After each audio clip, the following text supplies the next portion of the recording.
Kaip skirti 1,2 procento GPM maisto bankui ir nuo išmetimo išsaugoti net 400 kg gero maisto. Pirmiausia, prisijunkite prie elektroninės deklaravimo sistemos EDS adresu www.deklaravimas.vmi.lt.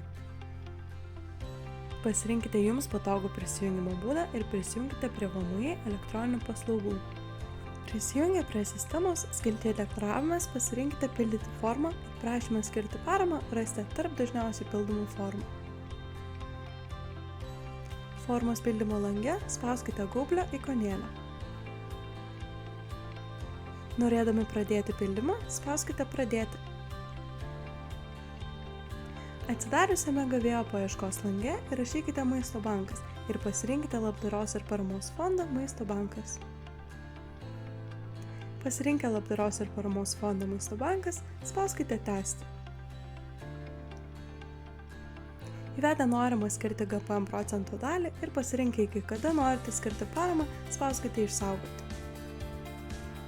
Patikrinkite, ar suvesti duomenys teisingi ir spauskite taip teisingi. Pateikite paraišką spausdami mygtuką Pateikti.